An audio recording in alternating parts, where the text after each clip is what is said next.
Kita akan kembali melanjutkan pembahasan tentang hasil survei yang dilakukan oleh Saiful Mujani Research and Consulting pada awal Desember 2022.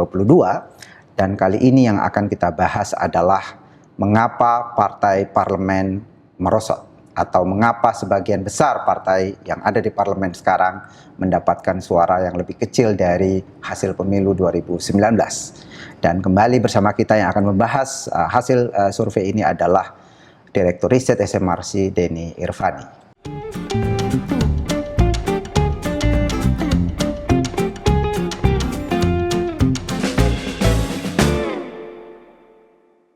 Mas Denny, pada hari Minggu lalu atau 18 Desember 2022 kita merilis hasil survei terbaru SMRC tentang tren elektabilitas partai-partai politik.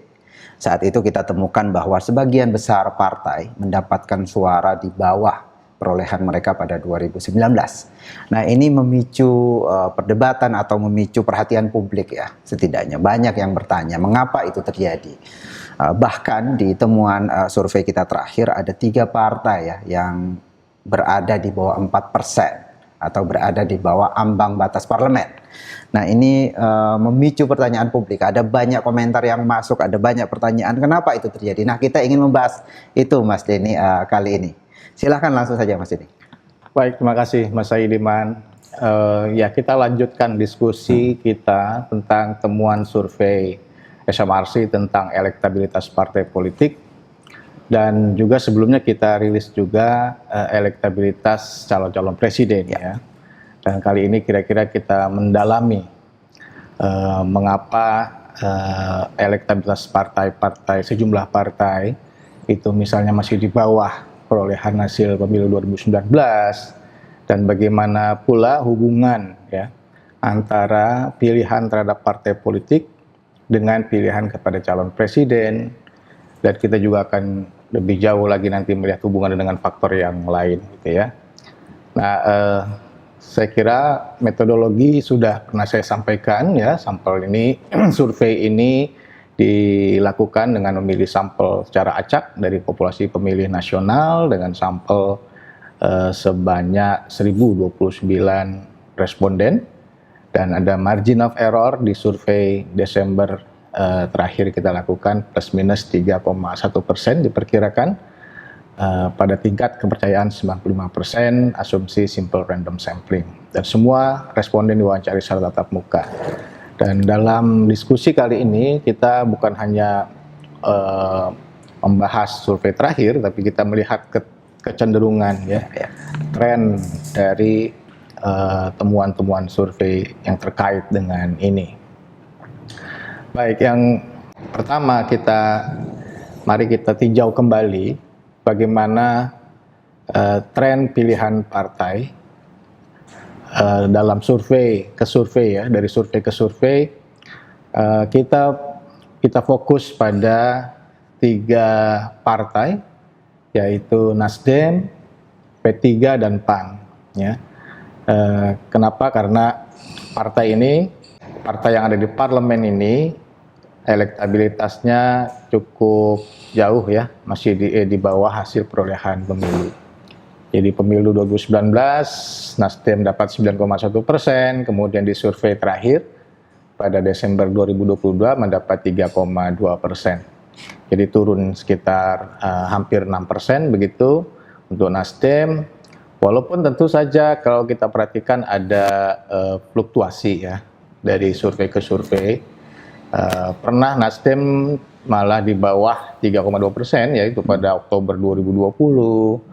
Kemudian naik 4,1% di Maret 2021 dan juga pernah cukup bagus di Oktober 2022, tapi kemudian terakhir di posisi 3,2% ya. Jadi intinya Nasdem cenderung menurun dibanding hasil pemilu 2019. Kemudian juga P3 juga sama ya, elektabilitasnya masih di bawah 4% begitu. Terakhir di posisi 2,9%. Kalau dibanding pemilu 2019 ada penurunan sekitar 1,6% begitu. Dan juga PAN ya, PAN dari 6,8% di 2019 menjadi 1,7%. Yang penting juga dipahami ya, dalam survei ada margin of error, plus minus 3,1% di Desember, dan di survei-survei yang sebelumnya juga kurang lebih punya margin of error yang sama karena sampelnya relatif sama gitu jumlahnya. Jadi dengan adanya margin of error itu kalau dibaca secara optimis, sebetulnya partai-partai ini ya, Nasdem, P3 dan PAN itu masih bisa dapat dukungan di atas 4%. Dan margin error 3,1%. Tapi kalau dibaca pesimis ya bisa juga di bawah itu. Tapi yang paling hasil perolehan suara partai itu ya dengan pemilu 2019. Kalaupun misalnya Nasdem ya dengan kita membaca secara optimis mendapat suara 6% misalnya, ya itu pun masih di bawah hasil pemilu 2019 gitu. Begitupun dengan PAN misalnya. Nah, apa pertanyaannya yang bisa menjelaskan elektabilitas dari masing-masing partai? Dan tidak lupa kita juga menemukan ya ada 20,9% pemilih yang masih belum menentukan pilihan. Nah itu kan potensial ya ditarik oleh partai manapun, termasuk partai-partai yang tadi kita lihat elektabilitasnya Nasdem, P3 dan PAN gitu. Jadi sebenarnya ada dua kemungkinan yang bisa mengubah angka absolut, misalnya untuk Nasdem 3,2% itu. Yang pertama margin of error, karena itu artinya range-nya bisa ke atas atau bisa ke bawah. Yeah.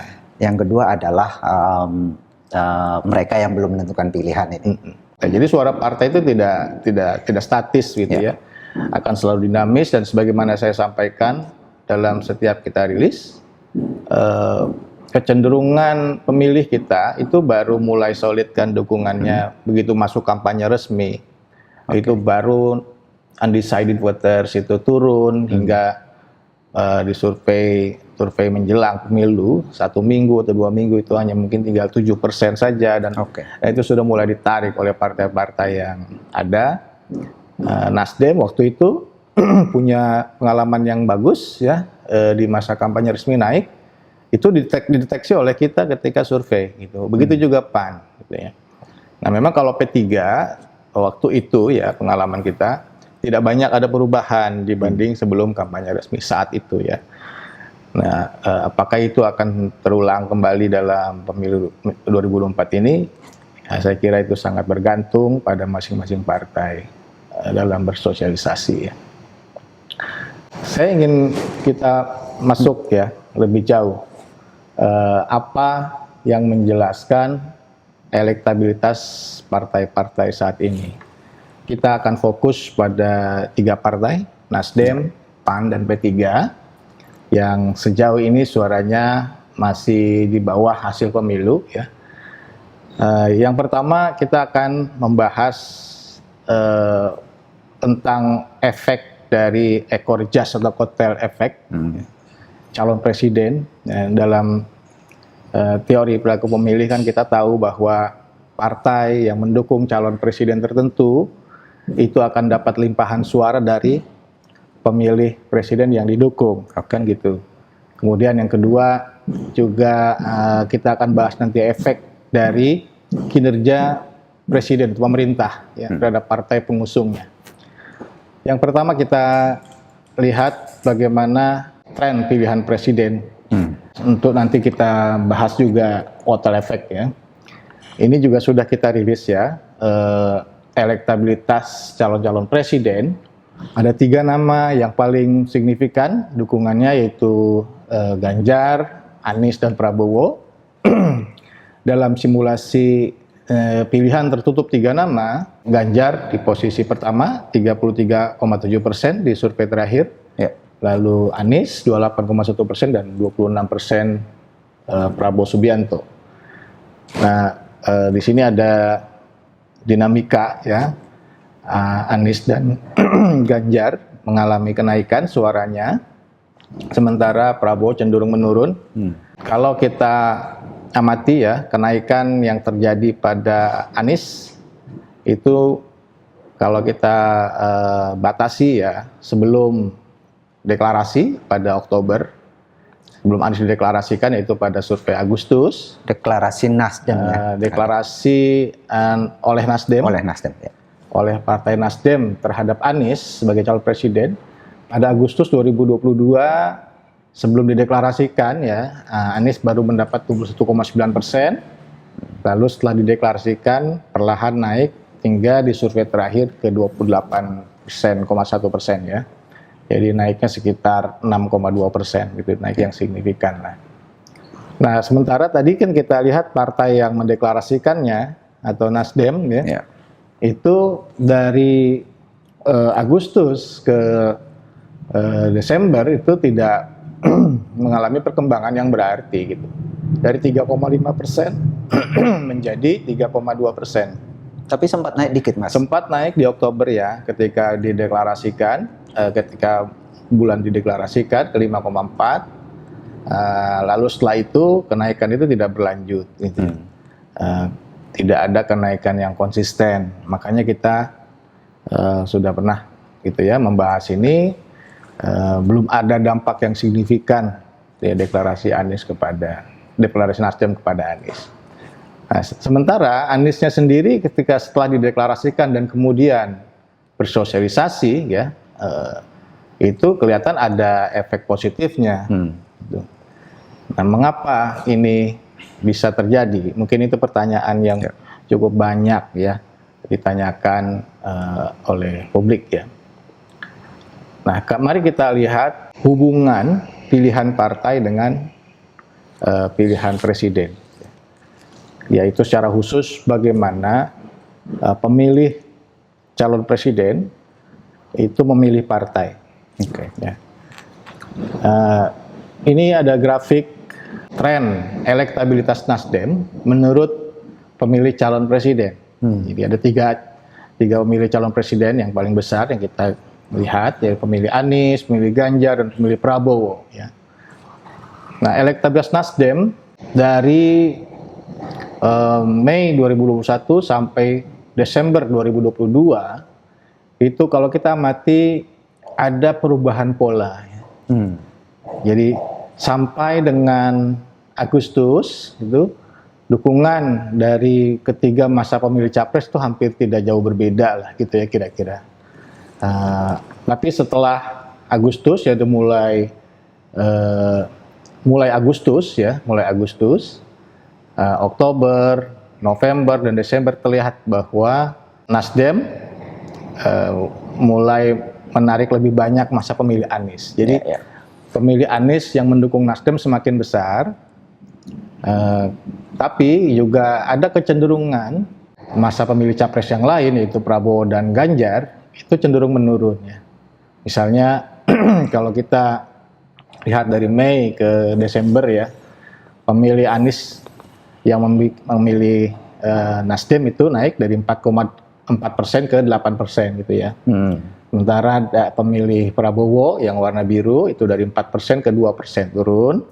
Pemilih Ganjar 3 ke 2% gitu. Kalau kita ambil yang paling jauh gitu ya. Nah itu artinya ada yang naik dan ada yang turun.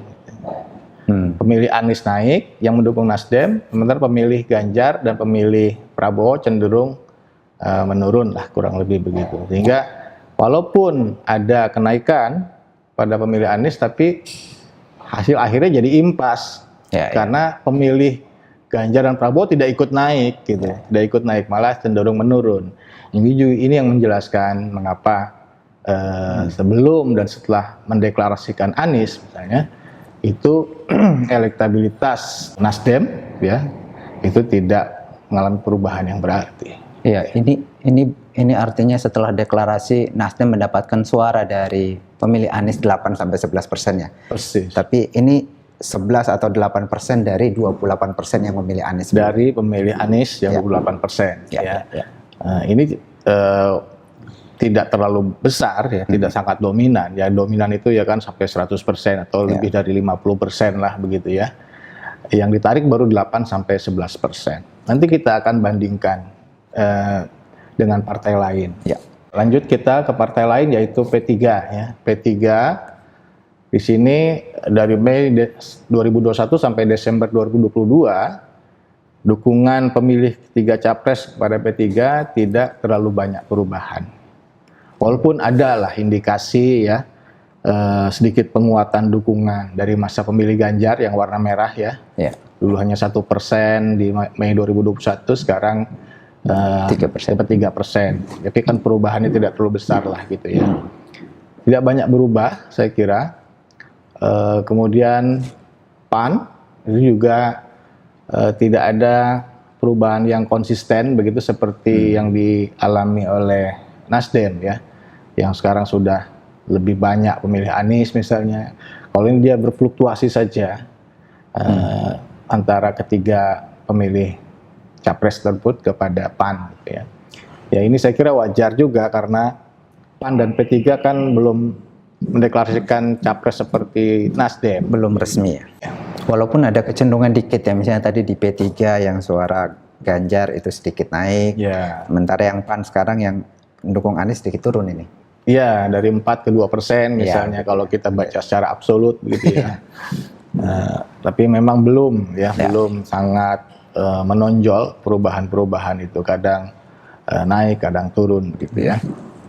Nah, kemudian ini PKS. Nah, ini juga menarik ya. Dukungan kepada PKS dari masa pemilih capres itu terlihat lebih kuat dari pemilih Anies yang warna hijau. Jadi pemilih Anies yang mendukung PKS lebih banyak dibanding pemilih Ganjar dan Prabowo. Ini udah cukup lama ya, sejak 1,5 tahun lalu ya kondisinya memang begitu. Beda dengan Nasdem tadi ya. Nasdem itu sebelumnya kadang Ganjar lebih tinggi gitu, kadang Anies lebih tinggi atau Prabowo, tapi setelah momen-momen mendekati deklarasi baru mulai dia ke Anies. Konsisten gitu ya kalau PKS ini masa pemilihnya banyak berasal dari pemilih Anies sejak 1,5 tahun yang lalu. Bahkan sejak awal ya itu jauh lebih dominan dari masa pemilih Prabowo sebetulnya. Iya. Dan ada kecenderungan menurun juga nih pada pemilih Prabowo ya. Kepada PKS gitu. Dari 4 ke 2% gitu ya. Nah, sementara di Anies kalau bikin tren linear gitu cenderung naik, semakin kuat lah ya, makin kuat dari 12 ke 16. Lalu ini tren elektabilitas Demokrat. Ini partai oposisi ya, partai oposisi itu mendapat dukungan dari pemilih capres mana gitu. Nah di survei terakhir di Desember dapat dukungan yang lebih besar dari pemilih Anies gitu, 14%. Lalu pemilih Prabowo 9% dan terakhir pemilih Ganjar hanya dapat 6%. Itu pun Demokrat mulai terlihat lebih condong mendapat dukungan dari pemilih Anies itu pada survei Agustus ya, mulai Agustus sampai sekarang itu baru terlihat. Sebelumnya cukup dekat lah antara pemilih Prabowo dan pemilih Anies yang mendukung Demokrat gitu ya. Tapi sekarang posisinya udah terlihat jelas. Ini menarik Mas Denny, walaupun Demokrat dan PKS belum deklarasi terhadap Anies, tapi kelihatannya jika dibanding dengan suara Anies yang ke Nasdem, ini lebih besar ini. Benar, benar. Dan kelihatan ada pola gitu ya, pola bahwa kedua partai oposisi ini, Demokrat dan PKS, itu lebih banyak menarik pemilih Anies kan, dibanding pemilih Ganjar dan pemilih Prabowo. Ini artinya memang Anies kalau dari data ini merupakan representasi dari oposisi, dari oposisi. Sementara Nasdem kan posisinya di pemerintahan masih sebagai pendukung pemerintah begitu, walaupun mendukung Anies sehingga tidak seperti PKS dan Demokrat yang merupakan partai oposisi sejak awal begitu. Sehingga memang seperti yang Mas Iwan tadi sampaikan, dukungan dari pemilih Anies kepada Nasdem tidak sebesar dukungan pemilih Anies kepada PKS dan Demokrat. Nah, ini kita bikin ada perbandingannya nih. Perbandingannya di survei terakhir itu 16% dari masa pemilih Anies ditarik oleh PKS. Kemudian distribusinya kepada Partai Demokrat 14%, dan yang memilih Partai Nasdem, pemilih Anies itu 8%. Jadi lebih banyak pemilih Anies yang mendukung PKS jauh ini. Itu artinya bahwa sejauh ini pemilih Anies masih lebih cenderung menganggap representasi partai yang menyuarakan aspirasi mereka yang kontra terhadap pemerintah ini lebih banyak diwakili PKS. Lebih banyak diwakili oleh PKS, kemudian Demokrat, dan baru Nasdem. Oke. Jadi Nasdem ya tidak identik dengan Anies Baswedan. Ya. Karena kenapa ya? Kalau Anies kan bukan kader Nasdem. Ya, itu menjelaskan. Berbeda dengan kalau kita bandingkan dengan misalnya Pak Jokowi, dia merupakan kader PDI Perjuangan, sehingga pada saat itu ya 2019 yang lalu PDI Perjuangan mendapat limpahan suara dari pemilih Jokowi yang paling besar. Ya. Nah sekarang Nasdem tidak mendapat limpahan suara yang paling besar dari Anies Baswedan. Atau belum? Belum lah, paling tidak belum. Sampai Desember ini belum. Masih ada partai lain, yaitu PKS dan Demokrat yang mendapat limpahan lebih banyak sampai sementara ini gitu. Ini yang menjelaskan mengapa walaupun Anies tadi mengalami kemajuan, tidak otomatis membuat Nasdem juga ikut mengalami kemajuan, gitu. Karena belum identik dengan Anies. Anies itu belum identik dengan Nasdem, gitu ya. Di samping itu juga tadi, ketika dukungan dari pemilih Anies naik, dukungan dari pemilih Prabowo dan Ganjar cenderung melemah, sehingga akhirnya jadi impas, gitu. Apakah ini juga kita bisa simpulkan bahwa safari politik yang dilakukan oleh Nasdem membawa Anies ke berbagai kota itu sampai sejauh ini hanya berdampak pada kenaikan elektabilitas Anies, tetapi Nasdemnya belum ke bawah, ketarik oleh kegiatan itu. Iya, persis begitu. Anies kan naik tadi sekitar 6% ya, sementara Nasdem dari Agustus ke Desember kan tidak banyak berbeda, suaranya 3,5, 3,2% gitu. Dampaknya lebih kepada elektabilitas Anies. Jadi Anies punya ruang untuk bersosialisasi, sementara ketika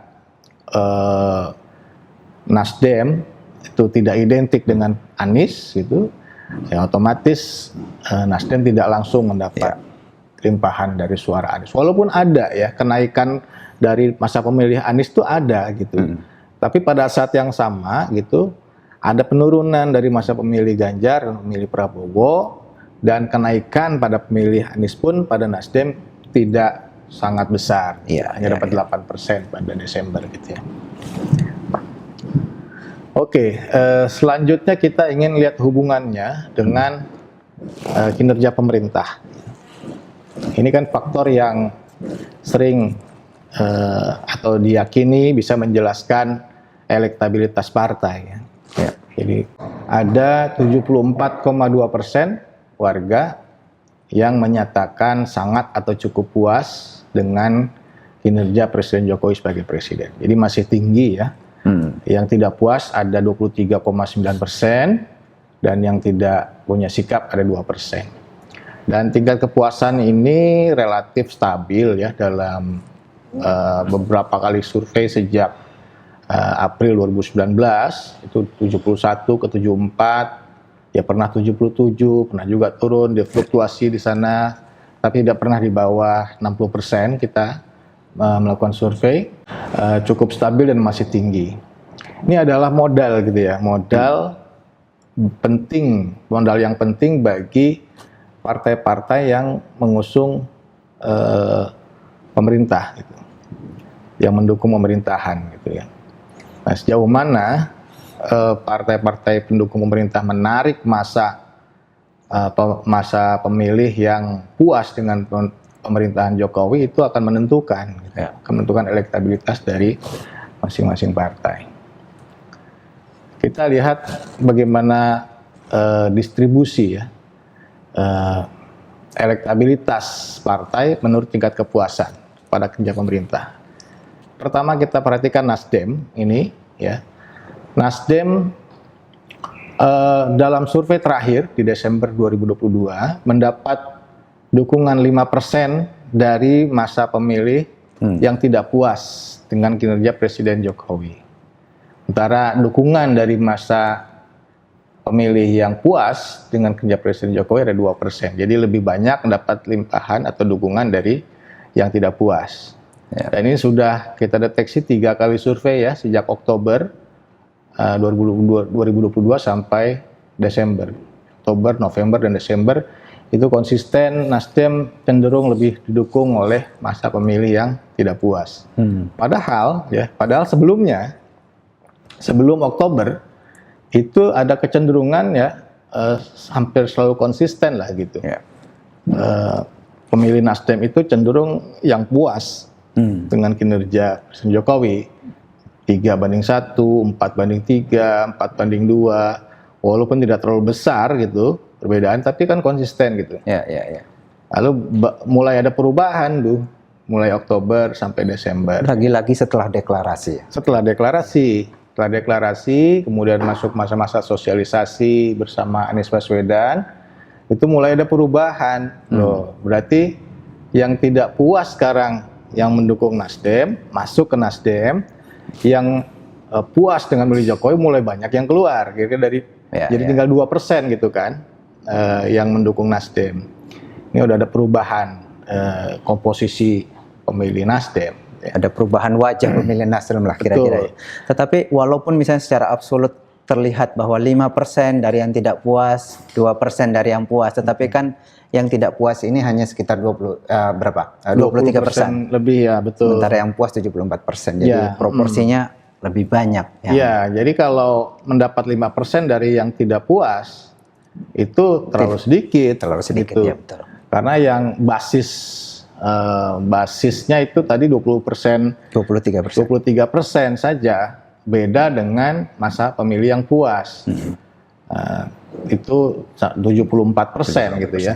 Jadi kalau pengen dapat dukungan yang signifikan dari kelompok yang tidak puas harus lebih banyak. Gitu. Kalau dari yang puas mungkin 10% udah banyak. Udah 7% lebih gitu ya dari masa pemilih secara nasional gitu. Oke, itu Nasdem ya. Kemudian P3 dukungan kepada P3 itu dari yang puas maupun tidak puas itu hampir sama ya, seimbang lah di survei Desember 3% dan 3% gitu. Dan ada indikasi P3 masuk pada kecenderungan pemilih yang puas ya dengan Jokowi sejak Agustus. Sebelum-sebelumnya walaupun partai pendukung pemerintah, tapi P3 belum cukup berhasil ya menarik masa pemilih yang puas dengan kinerja pemerintah, hanya 2% bahkan di bawah daya serap terhadap masa pemilih yang tidak puas gitu. Baru Agustus mulai ada indikasi, survei Agustus, mulai Oktober, walaupun setelah itu tidak ada perbedaan antara yang puas dan tidak puas ya.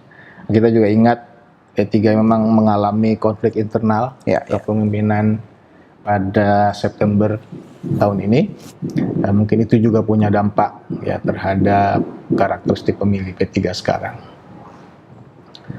Hal yang sama dengan PAN ya. PAN dengan P3 itu juga tidak banyak berbeda ya. Dukungan dari pemilih yang puas dan tidak puas dengan pemerintah Jokowi itu tidak jauh berbeda. Saya kira sebagai catatan ya, PAN juga ada konflik internal di mana tokoh atau pendiri PAN yaitu Pak Amin Rais pada Oktober tahun 2020 mendirikan Partai Umat gitu. Kemudian PAN juga bukan pendukung Pak Jokowi sejak awal. Baru mulai masuk koalisi kira-kira di Agustus tahun lalu. Dan baru pada tahun ini di bulan Juni Pak Zul itu menjadi menteri pemerintah Jokowi gitu ya.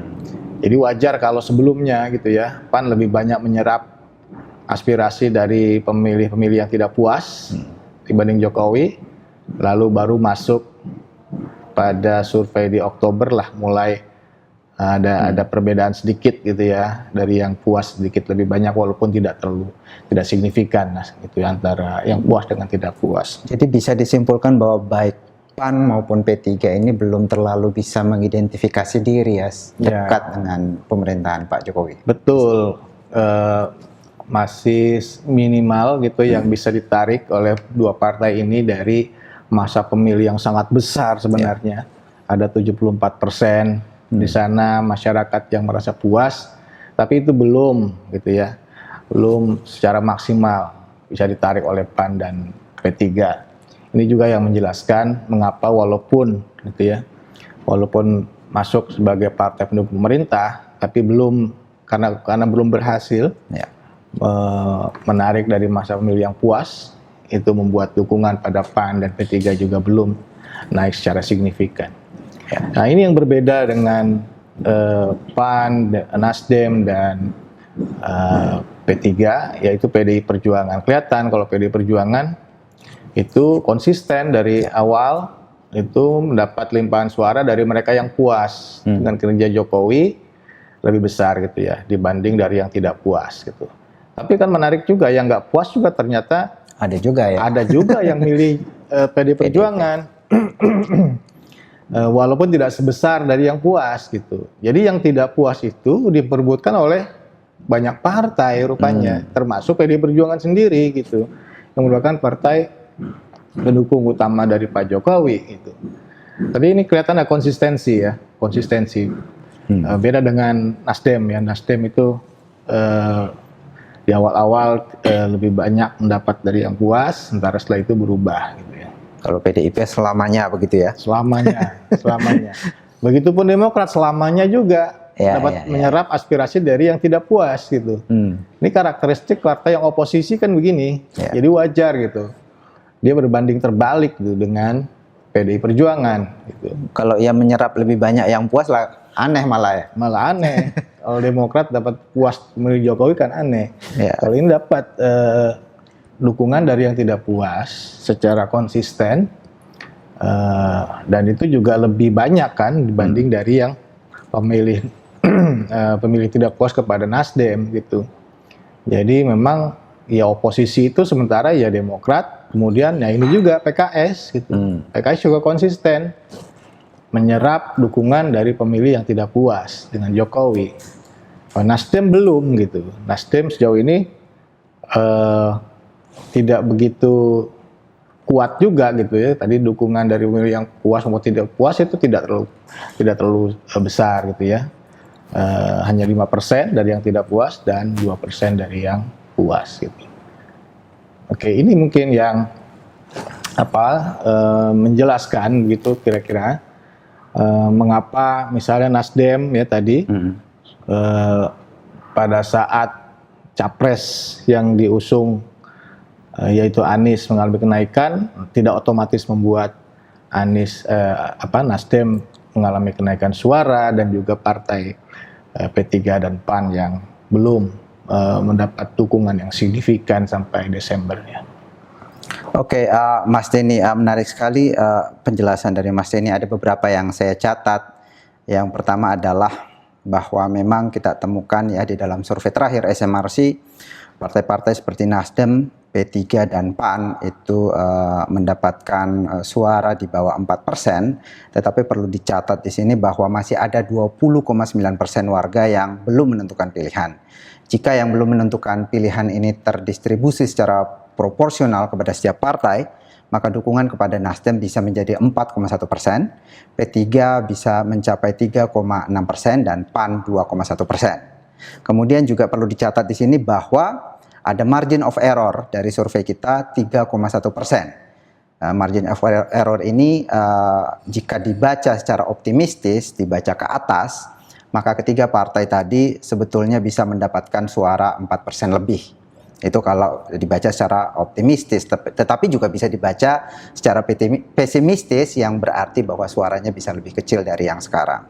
Tetapi apapun itu, benchmark terbaik untuk partai Yang kita bisa baca sendiri di sini adalah apakah suaranya itu melampaui atau kurang dari perolehan suara pada pemilu 2019. Kita melihat di sini bahwa sejak pemilu 2019, Nasdem, PAN, dan P3 secara signifikan itu memperoleh dukungan publik di bawah hasil pemilu tersebut. Kalau Nasdem di survei sekarang katakanlah mendapatkan 5% suara, maka ini bisa dikatakan bahwa efek dari Anies Baswedan belum terlihat banyak karena Nasdem belum mendapatkan dukungan publik di atas pemilu 2019. Ini agak berbeda dengan PDIP misalnya, dia real naik dukungan publiknya dari hasil pemilu 2019. Pertanyaannya kenapa? Karena dalam temuan survei kita menyatakan bahwa di sana ada efek dari Jokowi yang mendapatkan approval rating yang sangat positif, 74% tadi disebutkan oleh Mas Denny. Juga ada tokoh seperti Ganjar yang merupakan kader PDIP dan mendapatkan elektabilitas dan penerimaan publik yang sangat tinggi. Kemudian di Nasdem kan ada Anies Baswedan, itu mungkin pertanyaannya.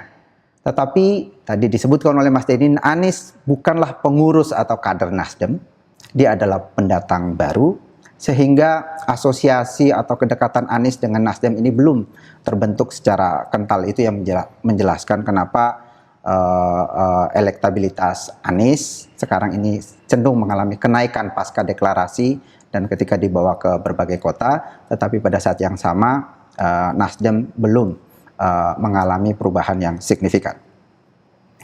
Pemilih Anies di Nasdem kita saksikan tadi mengalami kenaikan, namun pada saat yang sama pemilih Ganjar dan Prabowo di partai ini cenderung mengalami penurunan pasca deklarasi. Nah, hasil akhirnya sebetulnya impas.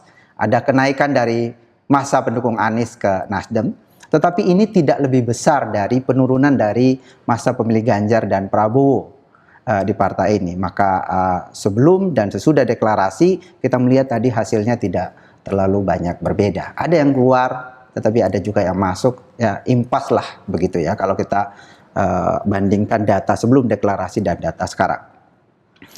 Tadi saya sudah mengatakan Anies juga tidak identik dengan Nasdem. Sejauh ini pemilih Anies lebih banyak yang memilih PKS dan Demokrat ketimbang partai Nasdem. Sementara itu dari sisi pengaruh approval rating atau tingkat kepuasan publik kepada pemerintah, sekarang pada survei terakhir Desember 2022, approval rating atau tingkat kepuasan publik pada pemerintah Jokowi 74,2%. Sementara itu, pemilih Nasdem terlihat ada kecenderungan keluar dari mereka yang puas dengan kinerja Pak Jokowi sejak deklarasi Anies. Dukungan kepada Nasdem dari pemilih yang puas dengan Jokowi hanya sekitar 2%. Sementara dari pemilih yang tidak puas 5%.